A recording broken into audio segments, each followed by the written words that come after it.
Su afán no fue demostrar nunca lo mucho que sabía, sino transmitir la experiencia del conocimiento para que los demás pudiesen hacer uso de él también.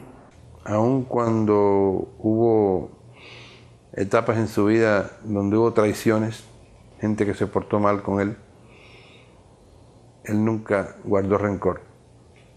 Fue un hombre muy limpio que creció. Hay figuras así que vienen para poner muchas cosas en su lugar, y él es una de ellas.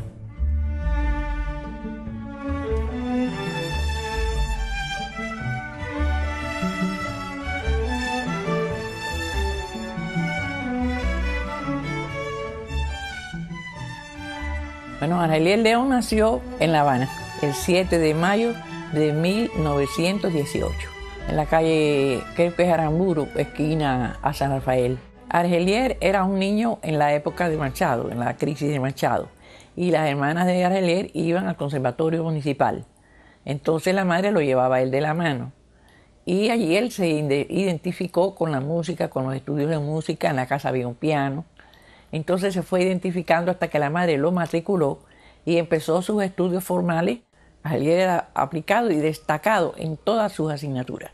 Inclusive de 17 años, de 18, ya se graduó de solfeo y teoría, siguió las asignaturas superiores, se matriculó en la universidad y hubo un congreso de cultura en Santiago de Cuba donde lo enviaron a él como profesor ya del conservatorio. Los modelos de profesores de Argelier fueron en el aspecto primario de la música. Centenar y Monpó. Siempre tuvo a Centenar como un guía. Después que llegó a las asignaturas superiores, Ardévol fue su profesor y fue el organizador del grupo Renovación Musical. Yo llegué a La Habana en el año entre el 36 y 37 y tuve interés inmediatamente de comenzar los estudios superiores de técnica musical.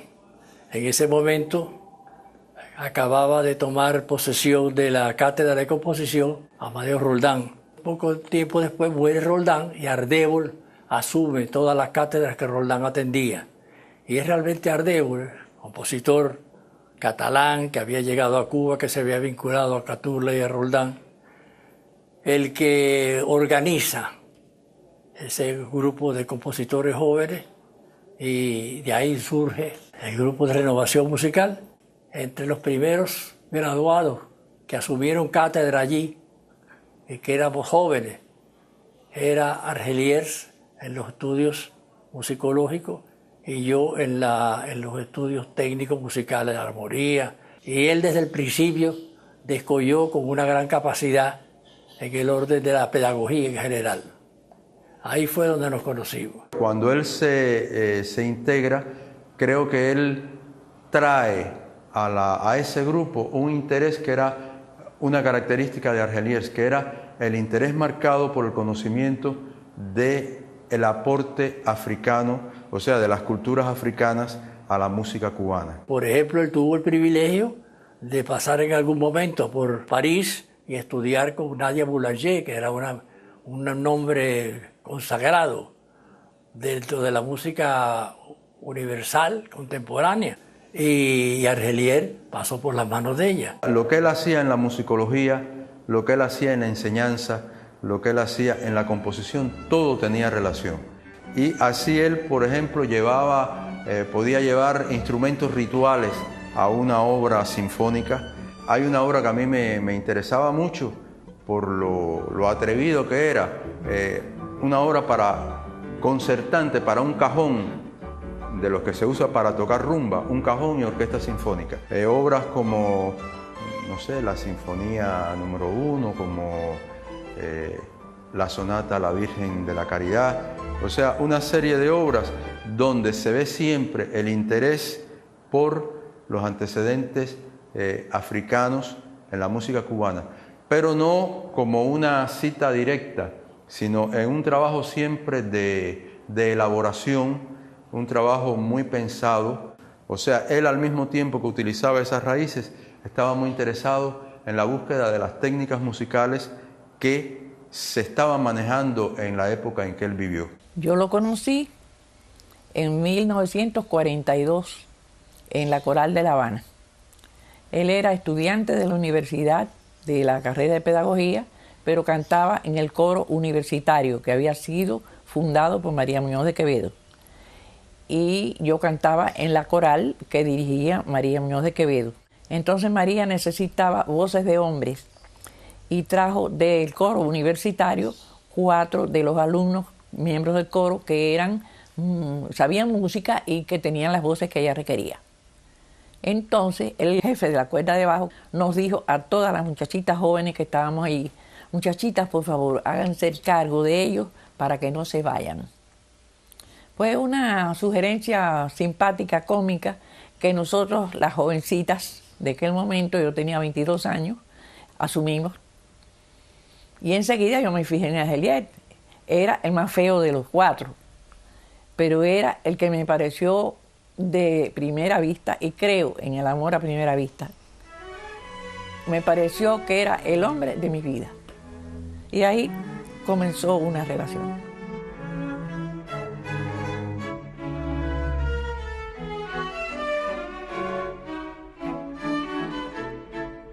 En los días que yo lo conocí se inauguró el edificio que tiene ahora el conservatorio en la calle Rastro.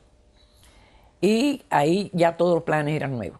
Hicieron una revista, la revista Conservatorio. Él había dado teoría, pero en la nueva planificación entraba el curso superior de teoría. Él era estudiante de la universidad, allí se enteró de que se inauguraban los cursos de verano y tomó el de María Muñoz de Quevedo, que era la directora de la coral, y que iba a explicar música folclórica de Cuba. Pero los cursos de verano de doña María, que ella hizo un plan que todavía Argelier lo usó muchos años, eso fue lo que lo llevó a la musicología. Cuando doña María se enfermó, le hizo una carta al rector y le dijo que le recomendaba como su alumno más eminente a Argelier León para que la sustituyera porque ella no podía ya dar las clases. Entonces él pasó a ser profesor de los cursos de verano hasta 1956, que se cerró la universidad.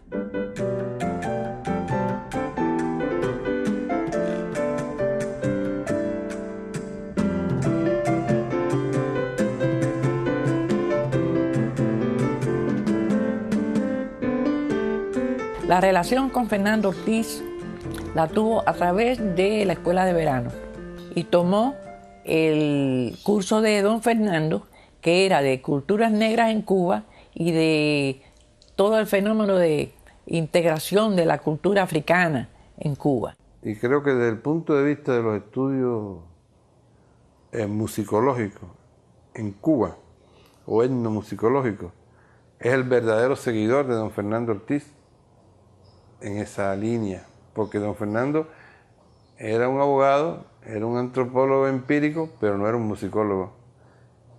Entonces lo que hizo don Fernando en la africanía de la música cubana y en los bailes y el teatro de los negros en el folclore de Cuba, lo llevó a una concreción teórica, digamos, desde la óptica etnomusicológica, Argelier León en los elementos africanos en la cultura cubana y en muchos otros estudios que hizo. Argelier no fue un alumno más de Fernando Ortiz, fue un alumno que cogió una línea de evolución de Fernando Ortiz que se proyectó hacia la música. Ortiz partía de la idea de que la música era algo realmente muy importante en la definición de qué cosa es un individuo cubano. Como yo lo describo a través de su música, y la música me va a decir mucho. Eso lo tomó el de Ortiz, pero ya como Argelier sí era músico, pues él lo tomó directamente como su fuente principal. Eso fue lo que permitió la línea desde Ortiz, que no era músico, hacia la creación, hacia la fundación del pensamiento musicológico en Cuba. La relación con don Fernando fue muy estrecha. Don Fernando también lo acogió con mucho cariño y como si fuera un hijo también. Y también como su alumno más eminente lo recomendó siempre. Él lo llevaba a trabajar a su estudio. Cuando le orientó determinadas investigaciones, se las orientó, pero no le dijo cómo. Entonces él fue a Regla y ahí empezó el trabajo de Argelier de investigación de campo.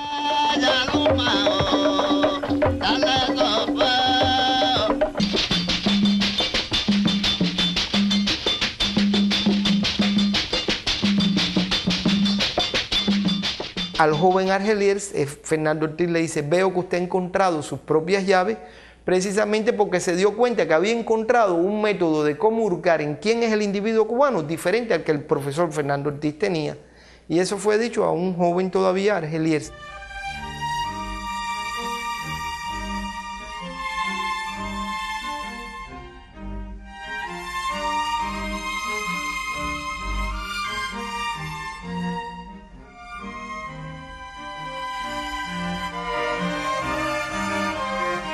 Nos casamos en 1947.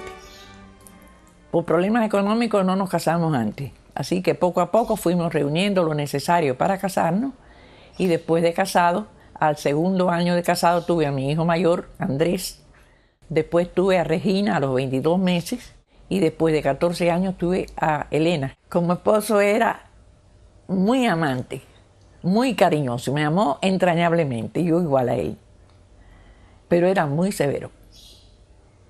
Sobre todo cuando se trataba de, afuera del matrimonio, hablar de trabajo o hablar de alguna serie de postulados y de cosas. Pero bueno, yo mantenía mis criterios y él los de él. Siempre tuve mi independencia. Pero esa independencia me la dio él. Porque la primera vez después de casado, que yo hice un artículo para la revista Vanidades, precisamente, sobre María Muñoz de Quevedo, que había fallecido en los mismos días que nosotros nos casamos, pues puse María Teresa Linares de León y me dijo, no, tú tienes que hacerte tu nombre profesional y quítale el de León ese. Le dije, no, pero yo estoy muy contenta de estar casada contigo. Y dice, bueno, eso todo el mundo lo sabe. Otro de los vínculos que tuvimos Argelier y yo fue la organización de la Sociedad Cultural Nuestro Tiempo. Y Argelier tenía una posición muy preponderante dentro de lo que era aquello, porque en el caso de él no era solamente el concierto y dirigir una obra o dirigir uno de esos programas que eran de música de cámara, por supuesto, sino las conferencias. Inclusive se llegaron a publicar cosas importantes. Y claro, ya él entonces durante ese tiempo siguió madurando, de modo que cuando ya llega el triunfo de la revolución, ya él es el dueño y señor indiscutible de lo que es la musicología en el orden nacional. Inmediatamente del triunfo de la revolución, en mayo, ya estaba el Teatro Nacional organizado por Isabel Monal, que fue una directora extraordinaria. Bueno, pues Argelier León yo lo conocí en los primeritos meses del 59 del triunfo de la revolución. A partir de ese momento hicimos muchas cosas en común y nos siguió en todas aquellas aventuras, pero no seguir, sino que fue uno de los elementos de la vanguardia de aquel proyecto. Pero desde el principio hubo una cosa que tuvimos muy clara. El Teatro Nacional tenía que ser un proyecto cultural.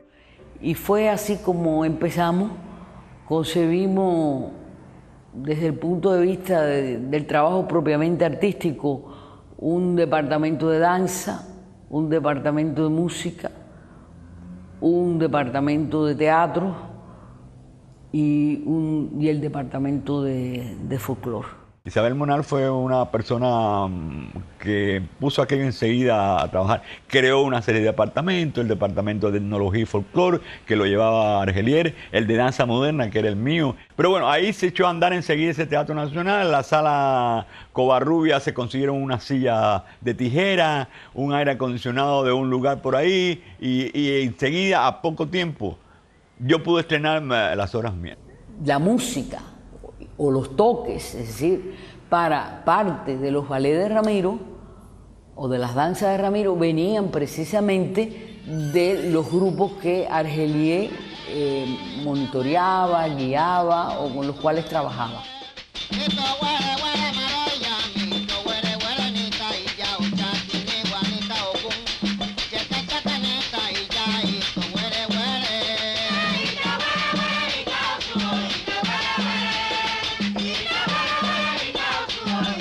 Y allí, entre los investigadores que se formaron, con los cuales Argelier ya venía trabajando, y algunos de ellos inclusive habían tenido relaciones con Fernando Ortiz, está Miguel Barnet y Rogelio Martínez Furé. Lo ayudé a organizar los espectáculos de Yímbula, cantos y leyendas, que fueron los primeros espectáculos de la cultura de origen africano que se presentaron en el Teatro Nacional, ¿no? En la Sala Covarrubia. En primer lugar fueron los espectáculos de folclore, que eso tenía, por supuesto, un cierto antecedente en trabajos anteriores, tanto de Fernando Ortiz como del propio Argelier y Teté. Pero aquí cobró una gran dimensión con ayuda artística, apoyo artístico. Por ejemplo, las cosas yoruba sí se podían ver en los toques de santo, pero las cosas congas y los abacuá y todo eso era muy difícil, yo no tenía acceso a eso. Sin embargo, Argelier hizo espectáculos de ese tipo, junto con, no con coreógrafos todavía entrenados, sino con ellos mismos. Los guiaba, comprende, y les controlaba el tiempo y las intensidades musicales y los cambios de unas escenas a las otras. Habíamos ya presentado el espectáculo primero que presentamos, que fue el Yoruba, después ya habíamos presentado el Congo, que ya casi no era, ese casi era desconocido en Cuba, pero el Abacuá, eso sí era una gran dificultad, porque, como ustedes saben, un grupo secreto tenían prohibido todas estas manifestaciones públicas. Y entonces Argelier dijo: de ustedes depende de salir en la prensa como lo que realmente son, de que la población de Cuba los reconozca como lo que son, parte de nuestra cultura. Fue obra de Argelier León, de su personalidad, del respeto y confianza que él inspiraba.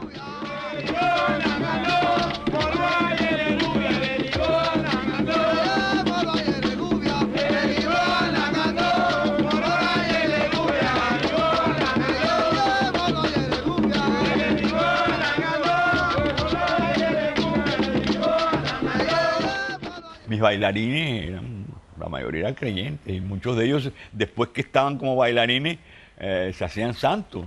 Y yo iba a aquellos lugares y yo no me iba a poner a decir, óyeme, tú eres tal cosa y yo no estoy de acuerdo con eso. Yo estaba de acuerdo, estudiaba las cosas que veía de ellos.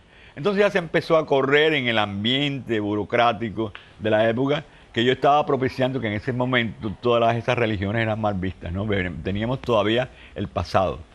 Entonces, me acuerdo que hubo una reunión con grandes culturosos de la época, donde me dijeron que yo estaba propiciando las religiones. Y el único que se plantó ahí fue Argelier y me dijo, bueno, Ramiro tiene que estar en eso. Ramiro no puede estar al borde mirando por una ventana, sino Ramiro está estudiando en el cuerpo y en la mentalidad de sus bailarines una cantidad de culturas que antes no había, únicamente los libros de Don Fernando, que tampoco estaban a la mano, ¿te das cuenta? Y entonces Argelier se bajó por mí y además me dio impulso porque yo llegué a un momento de, oye, estoy metiendo las patas aquí, ¿qué es esto? Sin embargo, tuve la personalidad y el respaldo de él para salir de aquel atoro.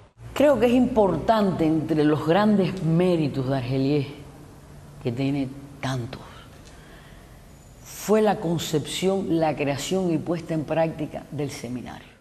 ¿Cómo no voy a recordar el seminario si ese fue para todos nosotros una gran universidad? Allí se impartió bibliotecología, biblioteconomía, se impartieron estudios de economía política, de historia de Cuba, de metodología de la investigación antropológica. Allí se impartió estadística. Se impartieron cursos, asignaturas con profesores de mucho relieve.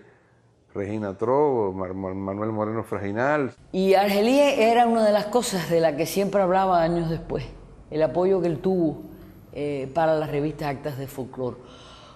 Porque aquella revista, por su periodicidad, por su estabilidad, permitía una promoción, pero además, puesto que existía la revista, ya una serie de compañeros interesados en la investigación del folclore ya hacían su trabajo pensando en la oportunidad de publicar. Es decir, que la revista a su vez se convertía en un estímulo para las investigaciones y para la creación en la investigación. Y al poner en un escenario el folclore con determinadas reglas que necesita un escenario, propició la creación del Conjunto Folclórico Nacional, que también fue creado partiendo del Teatro Nacional y con gentes que se fueron formando también en las cátedras de él, comprenden, los seminarios de Argelier. Ya el nombre de él a veces era un Valladares, porque es un nombre raro.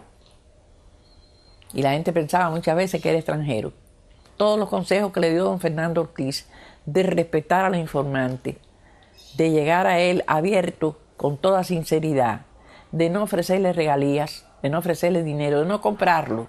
Pero a la vez que él empezaba a conversar y empezaba a aceptar que le brindaran una jícara de café o que le brindaran un poco de congrí en un plato peltre de esos cacao esmaltado y que lo comiera con una cuchara con esa naturalidad, eso le abría el corazón.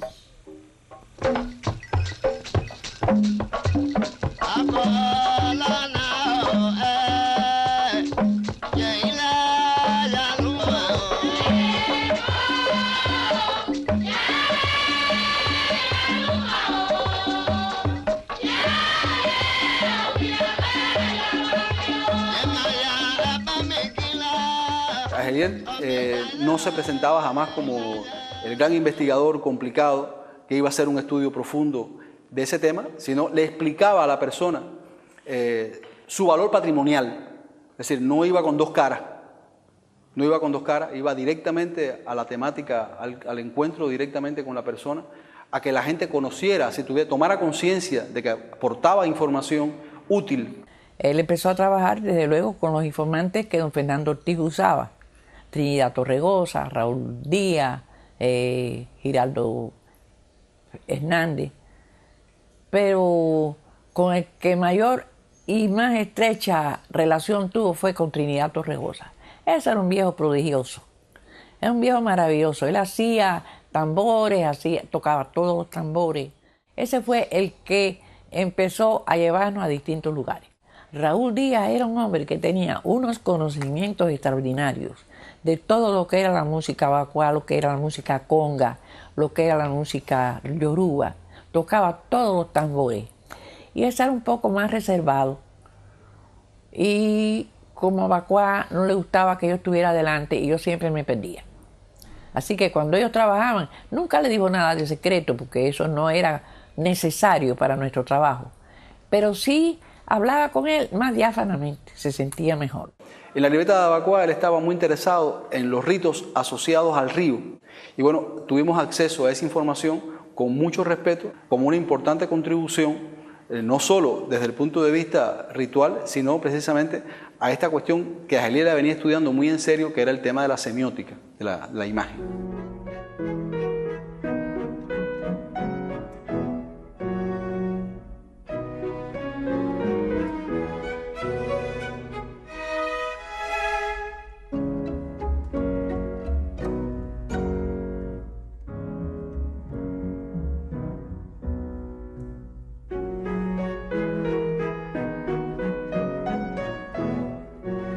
Argelier había participado en el concurso oposición de la Biblioteca Nacional, en donde se inauguraba la nueva estructura que hacía María Teresa Freire de Andrade, y le dieron el departamento de música por concurso oposición.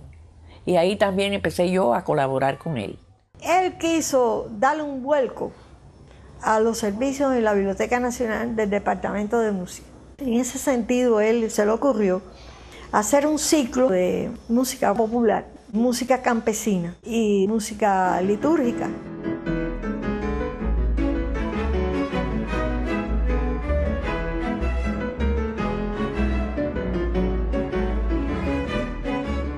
Estrenó las rítmicas de Roldán en la biblioteca, fue un acontecimiento.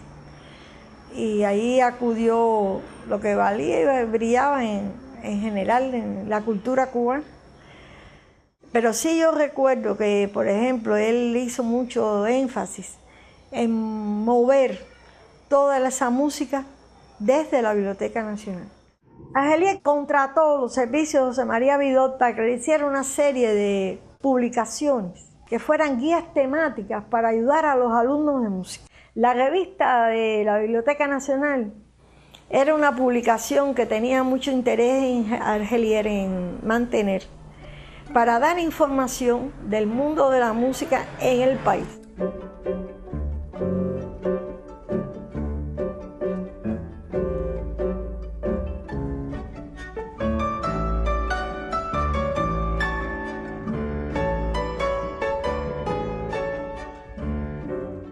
El Teatro Nacional cambiaba su estructura y se aisló el departamento de danza al conjunto folclórico, y el de investigación iba a pasar a una nueva institución que se iba a llamar Instituto Nacional de Etnología y Folclore.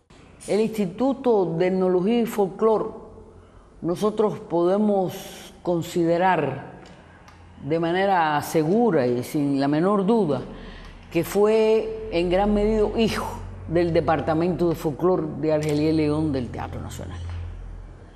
Porque fue precisamente por el prestigio de Argelier y todo este trabajo que él venía realizando, los espectáculos, las actas de folclore, la edición de libros, el seminario, ya era, digamos, los embriones, el conjunto de pequeños embriones que formaban el gran embrión de lo que podía ser el Instituto de Etnología y Folclore. Para el africano, la superposición de planos tímbricos tenía una particular importancia, porque en la música originaria africana los timbres tienen una función social determinada. Una maraca, un sonajero, un hierro percutiente no puede emplearse indistintamente porque tienen una función peculiar, particular dentro del rito y por lo tanto cobran una significación social especial.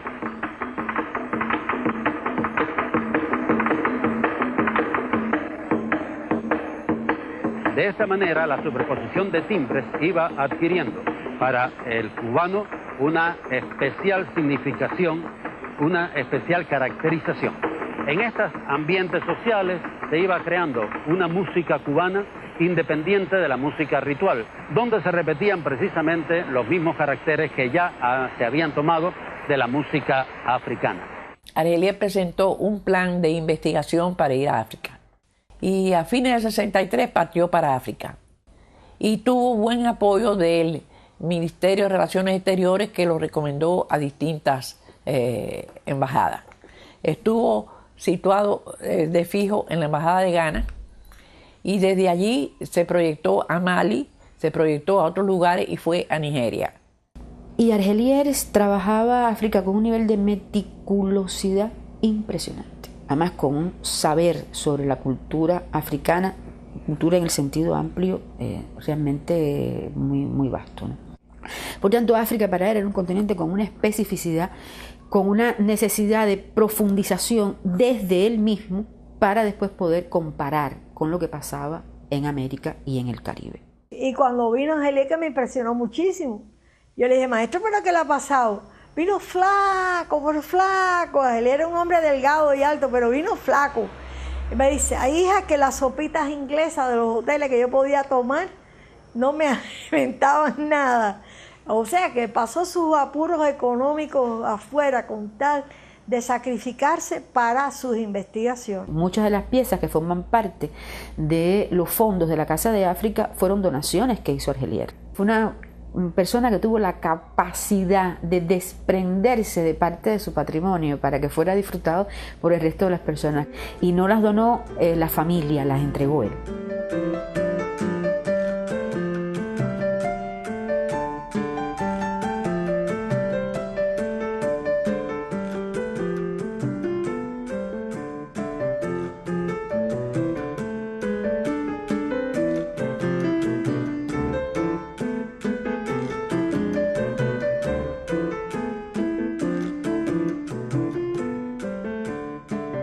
Argelier León era una persona muy peculiar, por así decir.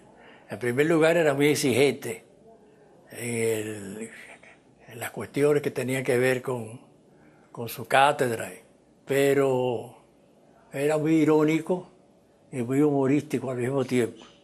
Una persona de esas que usaba el humor en serio, es decir, sin siquiera sonreírse, pero lo que decía era para que uno se muriera a carcajadas.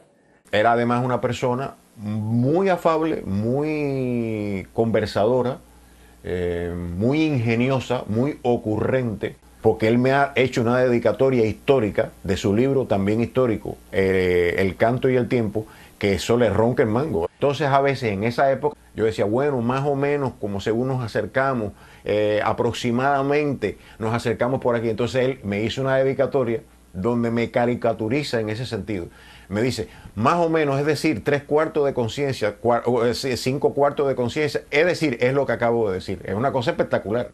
Yo creo que Argelier era un hombre severo,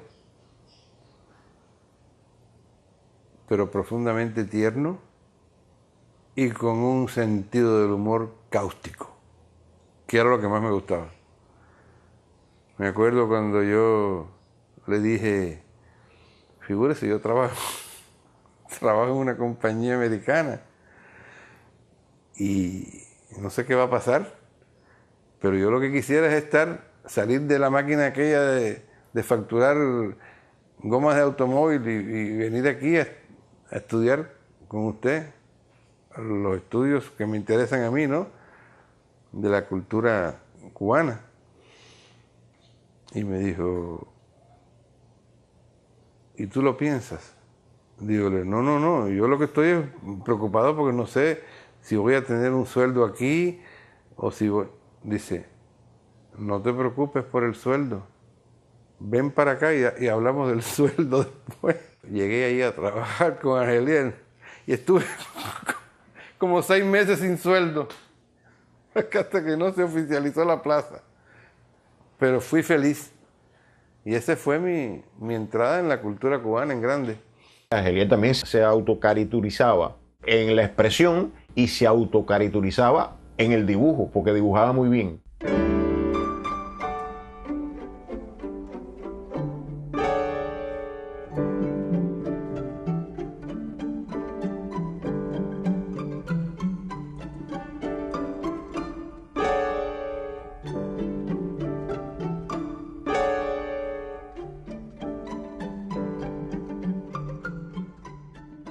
Una faceta que por lo general tampoco se habla mucho de Argelier es su vinculación con las artes plásticas.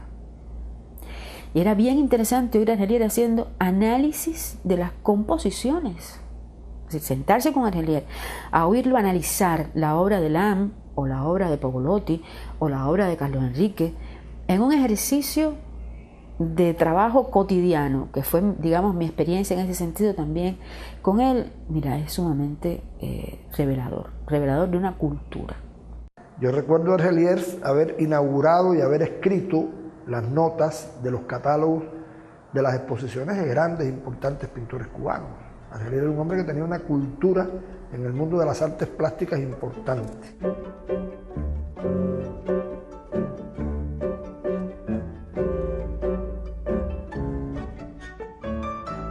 Estando yo trabajando en el Instituto de Etnología con Argelier, empezamos a ver dónde él buscaba algún lugar donde yo pudiera empezar a poner en práctica lo que había aprendido con él en técnicas de investigación de campo en la musicología. Y entonces Enrique Cirules, el escritor, me dice, ¿por qué tú no escribes un trabajo sobre unas cosas que dicen que hay en Oriente que le llaman tumba francesa? Porque yo vi unas fotos de eso y eso no me parece que sea nada de franceses ni nada de eso. Eso tiene que ver con los esclavos, con los africanos. Pero me parece que es una cosa interesante. Y yo le dije a Cirules, bueno, pero eso donde hay es en Oriente. Dice, no, sí, eso tienes que irte para Guantánamo, para Santiago de Cuba, esa zona. Y entonces, bueno, déjame consultarlo con mi profesor. Ya yo todo lo consultaba con Argelier. Cuando le di la idea a Argelier, dice, perfecto, y yo me voy contigo.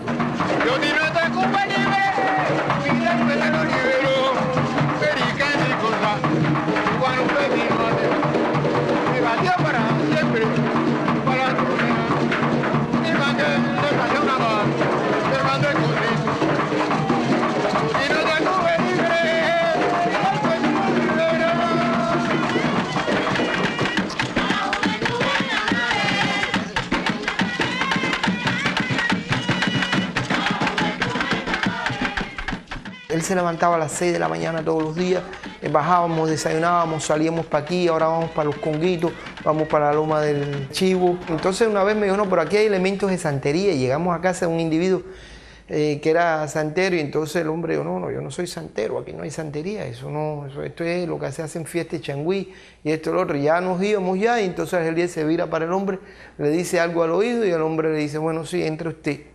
No, tú quédate afuera. Y me dejaron a mí afuera, y Argelier logró toda la información que nosotros necesitábamos sobre vínculos de la santería o participación de individuos creyentes de la santería en la música de las sociedades de tumba francesa, que era muy poca, pero había que detectarlo. Bueno, trabajos de campo con Argelier hice varios. Y el primero de ellos fue en la provincia de Matanzas, haciendo una investigación sobre la rumba.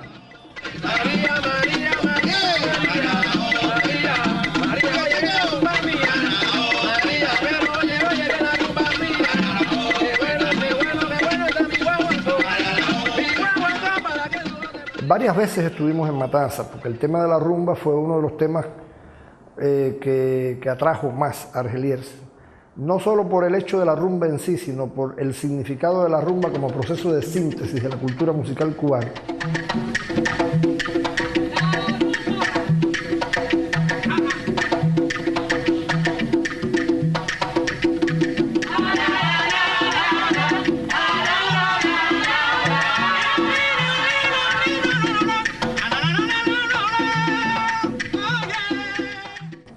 Entre los informantes que en esa ocasión trabajamos con ellos, recuerdo a tres en particular. Fueron unos cuantos, pero recuerdo a tres en particular. Un señor venerable, una especie de patriarca, ya estaba muy mayor en ese momento. No recuerdo su nombre porque todos le decían Fantoma.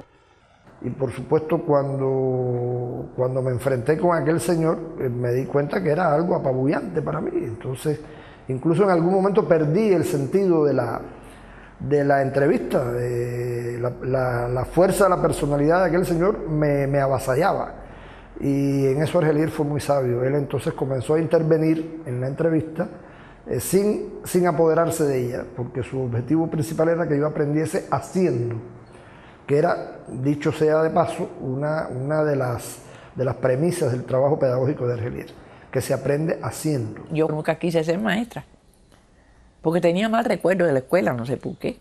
Y un día se sentó conmigo y me dijo, fíjate, cuando tú estudias, tú acumulas una serie de conocimientos y no los pones en práctica hasta que no te hace falta. Y a veces no los usas nunca. Pero el maestro tiene que estudiar y acumular conocimientos e impartirlos. Cuando los imparte, los elabora y los madura y los expone. Y cuando un alumno, el peor de la clase, te hace una pregunta y te deja fuera de base porque no te acuerdas no te das cuenta qué es lo que te preguntó, vuelve a la casa, estudias, lo explicas al día siguiente. Y la que más estudia eres tú.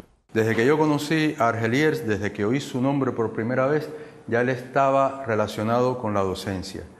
Primero en el Conservatorio Amadeo Roldán y después en los cursos de la ENA, después en el Instituto Superior de Arte, además de toda la labor pedagógica que él desempeñó dando conferencias en Cuba, en distintos lugares de América y en distintos lugares del mundo. Hay un trabajo que, por ejemplo, que yo recuerdo que yo le pasé a Máquina, que se lo pasé como 5 veces porque él era muy preciosista, ¿no? Cuando yo era secretario de él, que es un trabajo sobre el Eguá, el dios de los caminos, y otro trabajo sobre el culto a los muertos, y su representación en el cementerio de Colón. Yo decía, bueno, ¿hasta cuándo? Porque era una versión, la leía al día siguiente, había que pasarlo de nuevo y así, hasta que tuviera un acabado perfecto. Ese es el rigor, ese es el trabajo del científico, ese es el trabajo del investigador. Argelier no imponía un tema, no imponía un campo de estudios. Dejaba que tú solo descubrieras ese campo de estudios, descubrieras ese tema o ese problema. Te daba esa libertad para tú escoger. Pero al mismo tiempo, escoger eso era un compromiso que tú te creabas para ti, era un reto que te creabas para ti. Y después él te ayudaba observándote cuáles eran los puntos críticos por los que debías transitar, cuáles eran los problemas que podías confrontar. Pero Argelier tenía otra faceta como pedagogo que no todos los profesores la tienen, que es que él convertía la pedagogía en algo personal. Y él establecía estas relaciones de que el alumno iba a su casa y las clases las daba él, y los libros, la base material de estudio era la de él, y él ponía el almuerzo, y él nos hacía café, y él, es decir, era ese concepto del discípulo. Es decir, yo nunca fui alumno de Argeliers. Yo desde la primera clase fui, y solamente fui, discípulo de Argeliers. De esos discípulos que iban con el profesor, como las cosas que uno lee de Pitágoras y sus discípulos, iban y se sentaban abajo una mata y ahí él les daba una clase. Y bueno, nosotros íbamos al Amadeo Roldán y allí cuando terminaba nos daba una clase de análisis. Argeliers no era un hombre que buscara en sus alumnos que se convirtieran en eruditos. Él decía que el pensamiento tenía que ser creativo y que es importante dominar un dato. Pero lo más importante no es saberse el dato de memoria, sino cómo aplicar el dato en lo que uno investiga, en lo que uno estudia, en lo que uno observa en cualquier proceso de la vida. También él trataba de aprovechar cualquier tipo de literatura y adaptarla a las condiciones cubanas, ya sea de las ciencias sociales, de la filosofía, y promovía discursos, o sea, discusiones, mejor dicho, y debates de enfoques filosóficos, sociológicos y demás con esa bibliografía. Eso también hay que señalárselo como punto importante. Y en la música propiamente dicha también. Recuerdo que Argeliers, ya un año antes de morir, dio un importante curso de posgrado en el Centro de Estudio de la Música y siempre estaba al día. Y ese era un elemento también de desafío para todos los estudiantes de Argeliers. No era repetirse en un curso anterior, sino era ubicarse por encima del nivel de conocimiento que se tenía en ese momento. Pienso que eso fue uno de los grandes legados, sobre todo porque siempre en Argeliers, independientemente del musicólogo o del antropólogo, estaba muy fuertemente el pedagogo. El pedagogo fue un elemento permanente en él, o sea, su misión de enseñar, es decir, el maestro con mayúscula. Hablando en otro momento sobre eso de los títulos, me dijo, no, mira, el alumno cuando calca al profesor termina siendo el mismo profesor pero más malo. Tú tienes que romper esas cosas. Todavía te falta por llegar a la etapa en que me vas a decir que no, que eso no es así. Y todavía después te va a faltar la etapa en que le digas a otro que yo fui muy bueno, pero no tenía la razón en muchas cosas que tú después vas a creer que la tienes. Y así mismo te va a pasar a ti con algún alumno. Todas esas cosas me las decía Argeliers, ya te digo, en ese recinto que era su casa, que era el lugar donde él atendía a sus discípulos. A nivel de la especialización, muchos reconocen a Argeliers como el padre de la musicología en Cuba. Eso no es secreto para nadie. Pero esa paternidad es una paternidad ganada con mucho sacrificio, sobre todo en cuanto al rigor que él ejerció.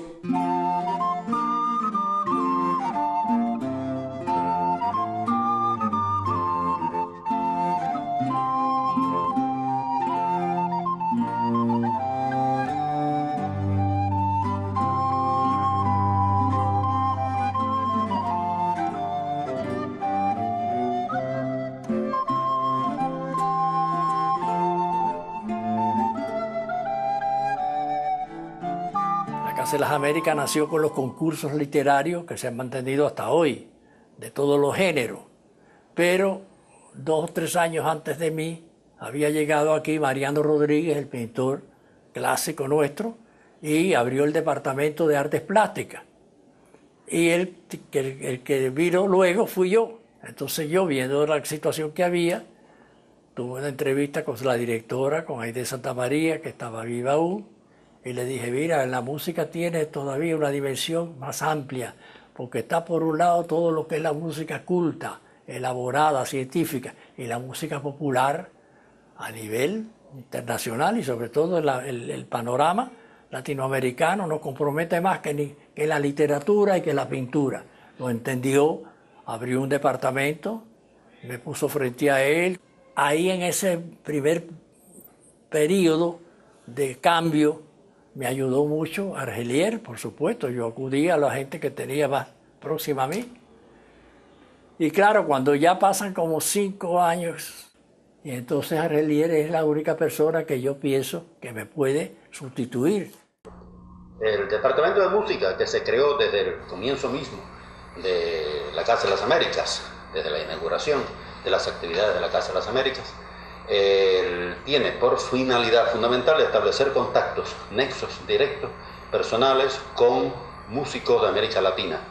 con creadores espontáneos, con cultivadores de la canción política, con concertistas, con investigadores, con musicólogos, dentro de la musicología, pues con todo el campo de especialidad de la musicología, especialmente estimular la creación joven dentro de nuestras posibilidades en América Latina. Para esto se han verificado en distintas ocasiones, desde el 1967 que tuvo lugar el encuentro de la canción protesta, se han celebrado otros encuentros sobre temáticas diferentes para discutir sobre problemas del compositor latinoamericano, sobre aspectos distintos de la creación en América Latina. Además, hemos organizado desde el año pasado el concurso de musicología, Premio Musicología Casa de las Américas, con el objetivo de estimular la investigación, el conocimiento ya concreto de la música en América Latina, en todos sus aspectos, desde la historiografía hasta la investigación científica de nuestra música. Además, el Departamento de Música viene publicando ya este año cumplimos 10 años de publicación de un boletín bimestral donde procuramos recoger el pensamiento vivo de la música de América Latina y mantener una información sobre las actividades, sobre la vida musical de nuestra América. Argelier era un revistero, él donde quiera que estaba tenía que crear una revista, hacer una revista, comunicar desde una revista.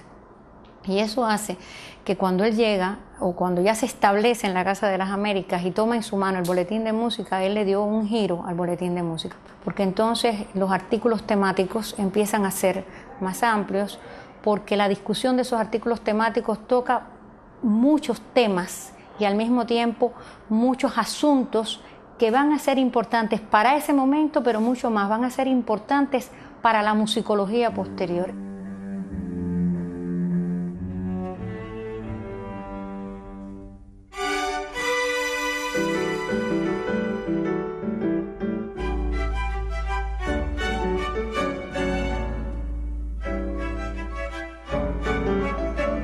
Aprovechamos que Argelier utilizaba como procedimiento de trabajo las fichas, muchas fichas de contenido elaboradas, y casi que le exigimos redactar un libro con esa ficha. Eran un paquetón como de 400, 500, daba un libro para más de 100 páginas. Y cuando se explica todas las técnicas de la estatuaria africana, los dibujos fueron de Argelier y es parte de su faceta como artista plástico que se ve reflejado ahí. En la introducción al arte africano, Argelier logra poner de manifiesto las relaciones que pueden existir desde el punto de vista visual y constructivo entre las áreas de producción simbólica en el África tradicional. El libro Lecciones del curso de música folclórica tiene cosas muy reveladoras. Argelier avanza, adelanta en ese texto ideas que hoy en día se consideran muy novedosas y que sin embargo ya en 1948 él las había formulado. Cuando él hizo 3 cantos yorubá, que fue de hecho un análisis de la melódica yorubá, eso era muy inusual porque todas las melódicas que se analizaban siempre en Cuba eran las melódicas europeas o americano-europeas, etcétera, o latinoamericano-europeas. Pero al analizar una melódica de origen africano, como él trató o intentó y plasmó en esa época, era bastante original. Música folclórica cubana es un antecedente importante desde el canto y el tiempo. Y Lecciones del curso de música folclórica de 1948 es un antecedente importante de música folclórica cubana. Ahí hay un ciclo. Ver esos 3 textos, estudiarlos, es comprender el desarrollo del pensamiento de Argelier, que no fue lineal, pero tampoco fue contradictorio, es decir, fue muy coherente. A fines ya del siglo XVIII, muchas contradanzas se distinguían y aparecían así en algunos conciertos como contradanzas criollas. Además, músicos como Tomás Alarcón, el maestro Menéndez, eran ya creadores de contradanzas. Eran músicos mulatos que además tocaban en orquestas. A mediados ya del siglo XIX, la contradanza había definido una serie de caracteres que la hacían indiscutiblemente cubana. Es decir, Argelier tenía una formación académica europea y él sabía lo que es una sonata, lo que es un minuet, lo que es una marcha, lo que es un paso doble.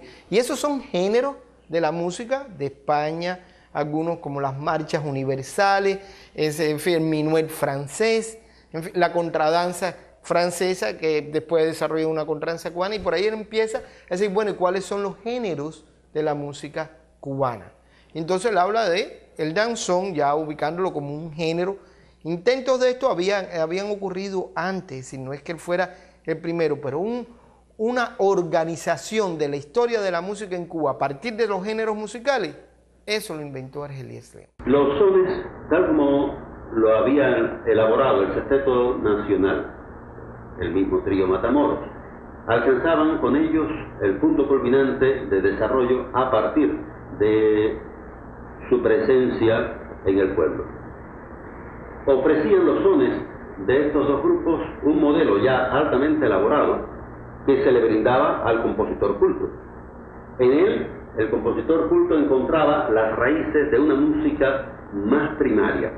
Estaba más a la mano los elementos formales, los elementos expresivos, incluso los elementos tímbricos para el compositor culto. Argelier escribió mucho, pero desde el punto de vista de africanista, que era, desde el punto de vista de etnólogo, que era, y escribió también cosas de la música, pero orientado en ese prima, pero el libro de él, donde él es el músico, el gran músico, Argelier León, hablando sobre música cubana, es del canto y el tiempo. Se le da mucha preponderancia al libro del canto y el tiempo. Yo creo que la tiene, creo que es un libro fundamental de la musicología cubana. Pero no coincido con los que piensan que es la obra cumbre de Argelier León. La obra cumbre de Argelier León es toda su obra musicológica. Del canto y el tiempo es un libro muy bueno, pero no es capaz de resumir todo el universo de saberes que sobre la música Argelier dejó en sus escritos. Yo creo que fue una persona incomprendida. Creo que fue una persona no adecuadamente valorada en su momento. Tuvo un momento de esplendor, es decir, la Biblioteca Nacional, el Teatro Nacional y tal. Y tuvo épocas muy difíciles. En la Academia de Ciencias, en el Instituto de Etnología y Folclore, en la Casa de las Américas. Y justamente porque su pensamiento, su necesidad de hacer, su compromiso con la cultura y mira, su compromiso con la revolución, a veces desbordaban las expectativas de personas que estaban a su alrededor. Ese día que yo me encontré con él estaba muy triste, muy desilusionado, no veía encauzar los grandes planes que él tenía. Además, había perdido un ojo, la visión de un ojo, eso lo mortificaba mucho. Pero él tenía siempre sus grandes planes de investigación y no recibió a veces todo el apoyo que se debió haber tenido este hombre. Me acuerdo que Argelier, ya en la última etapa de su vida, participé en una reunión donde lo vi muy amargo, porque había muchas cosas que él hubiera soñado que se hubieran resuelto, que no hemos logrado aún resolver. No hay pérdida, necesariamente no hay pérdida. Hay una obra y hay lecciones. Y mira, obras son amores.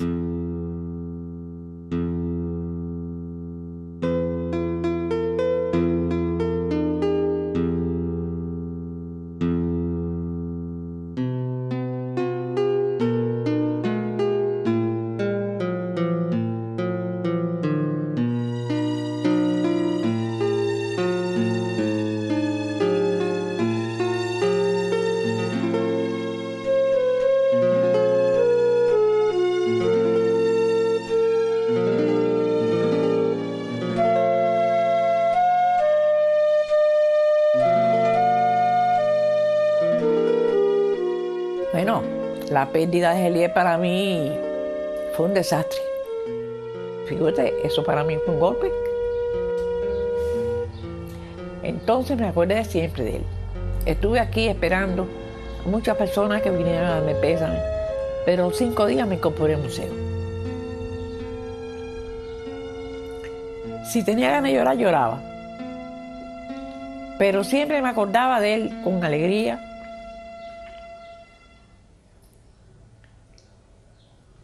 Me acordaba de sus buenas cosas, de sus malas cosas también. Me acordaba mucho y me ayudó mucho las bromas.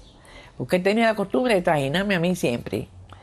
Y las alumnas de él, tú puedes contarlo también, del instituto, cuando la clase estaba muy cargada de elementos teóricos y veía que se les estaba durmiendo, empezaba o a dar recetas de cocina o a hablar mal de mí.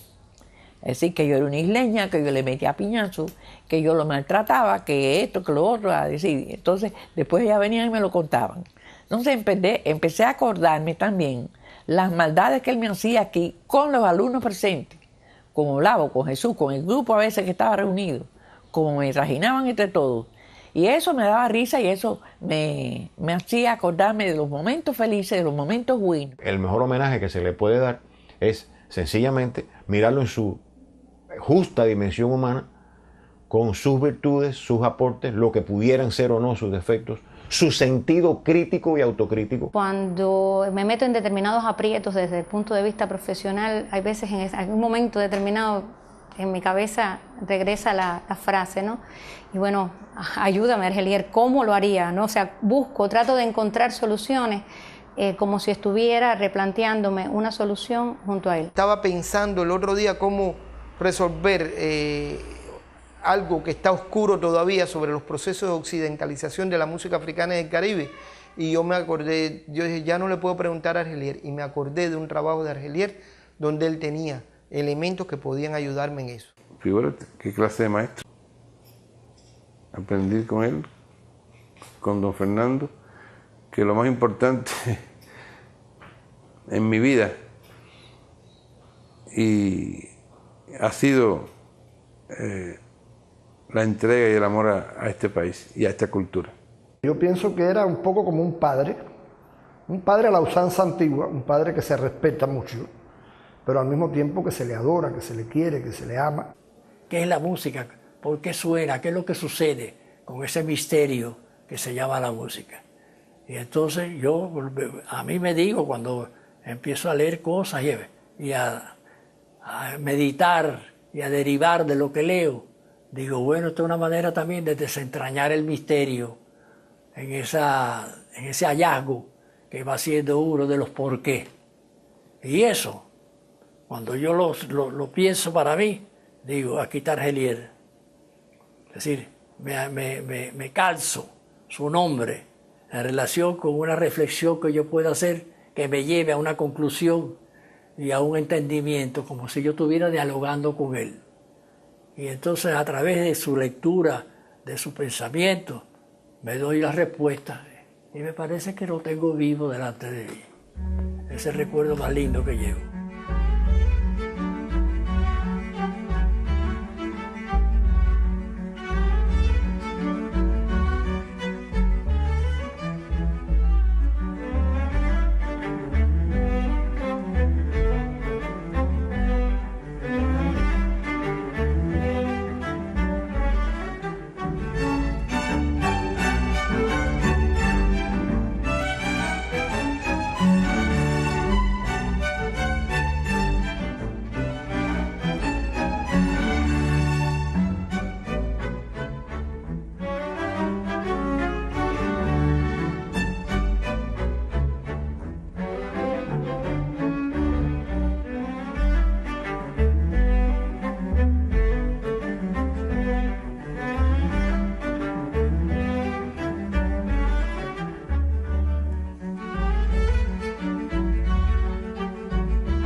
Asignaturas superiores, se matriculó en la universidad y hubo un congreso de cultura en Santiago de Cuba donde lo enviaron a él como profesor ya del conservatorio. Los modelos de profesores de Argelier fueron en el aspecto primario de la música. Centenar y Monpó siempre tuvo a Centenar como un guía. Después que llegó a las asignaturas superiores, Ardévol fue su profesor y fue el organizador del grupo Renovación Musical. Yo llegué a La Habana en el año entre el 36 y 37 y tuve interés inmediatamente de comenzar los estudios superiores de técnica musical. En ese momento acababa de tomar posesión de la cátedra de composición Amadeo Roldán. Poco tiempo después muere Roldán y Ardébol asume todas las cátedras que Roldán atendía. Y es realmente Ardébol, compositor catalán que había llegado a Cuba, que se había vinculado a Catulle y a Roldán, el que organiza ese grupo de compositores jóvenes, y de ahí surge el grupo de renovación musical. Entre los primeros graduados que asumieron cátedra allí, y que éramos jóvenes, era Argeliers en los estudios musicológicos y yo en los estudios técnicos musicales de armonía. Y él desde el principio descolló con una gran capacidad en el orden de la pedagogía en general. Hicieron una revista, la revista Conservatorio. Él había dado teoría, pero en la nueva planificación entraba el curso superior de teoría. Él era estudiante de la universidad, allí se enteró de que se inauguraban los cursos de verano y tomó el de María Muñoz de Quevedo, que era la directora de la coral, y que iba a explicar música folclórica de Cuba. Pero los cursos de verano de doña María, que ella hizo un plan que todavía Argeliers lo usó muchos años, eso fue lo que lo llevó a la musicología. Cuando doña María se enfermó, le hizo una carta al rector y le dijo que le recomendaba como su alumno más eminente a Argeliers León para que la sustituyera porque ella no podía ya dar las clases. Entonces él pasó a ser profesor de los cursos de verano hasta 1956, que se cerró la universidad.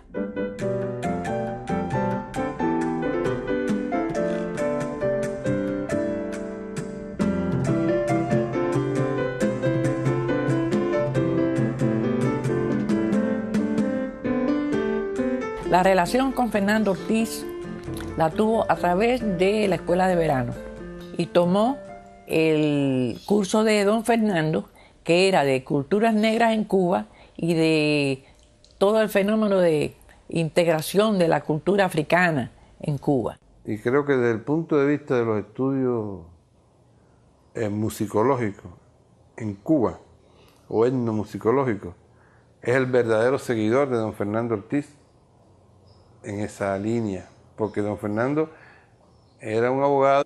Ahí fue donde nos conocimos. Cuando él se integra, creo que él trae a ese grupo un interés que era una característica de Argeliers, que era el interés marcado por el conocimiento del aporte africano, o sea, de las culturas africanas a la música cubana. Por ejemplo, él tuvo el privilegio de pasar en algún momento por París y estudiar con Nadia Boulanger, que era un nombre consagrado dentro de la música universal, contemporánea. Y Argeliers pasó por las manos de ella. Lo que él hacía en la musicología, lo que él hacía en la enseñanza, lo que él hacía en la composición, todo tenía relación. Y así él, por ejemplo, podía llevar instrumentos rituales a una obra sinfónica. Hay una obra que a mí me interesaba mucho por lo atrevido que era, una obra concertante para un cajón, de los que se usa para tocar rumba, un cajón y orquesta sinfónica. Obras como, no sé, la Sinfonía número 1, como la Sonata a la Virgen de la Caridad, o sea, una serie de obras donde se ve siempre el interés por los antecedentes africanos en la música cubana, pero no como una cita directa, sino en un trabajo siempre de elaboración, un trabajo muy pensado.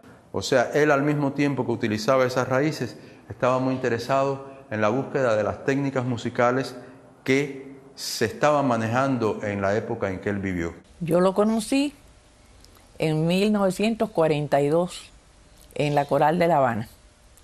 Él era estudiante de la universidad, de la carrera de pedagogía, pero cantaba en el coro universitario que había sido fundado por María Muñoz de Quevedo. Y yo cantaba en la coral que dirigía María Muñoz de Quevedo.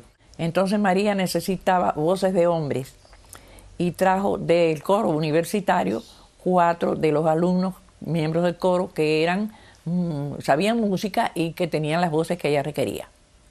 Entonces el jefe de la cuerda de bajo nos dijo a todas las muchachitas jóvenes que estábamos ahí: muchachitas, por favor, háganse el cargo de ellos para que no se vayan. Fue una sugerencia simpática, cómica, que nosotros, las jovencitas de aquel momento, yo tenía 22 años, asumimos. Y enseguida yo me fijé en Argelier. Era el más feo de los cuatro, pero era el que me pareció de primera vista, y creo en el amor a primera vista. Me pareció que era el hombre de mi vida. Y ahí comenzó una relación.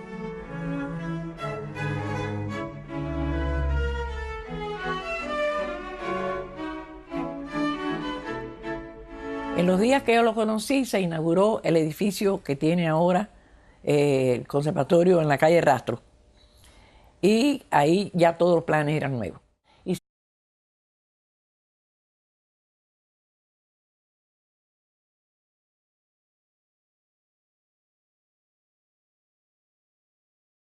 Su afán no fue demostrar nunca lo mucho que sabía, sino transmitir la experiencia del conocimiento para que los demás pudiesen hacer uso de él también. Aun cuando hubo etapas en su vida donde hubo traiciones, gente que se portó mal con él nunca guardó rencor. Fue un hombre muy limpio que creció. Hay figuras así que vienen para poner muchas cosas en su lugar, y él es una de ellas.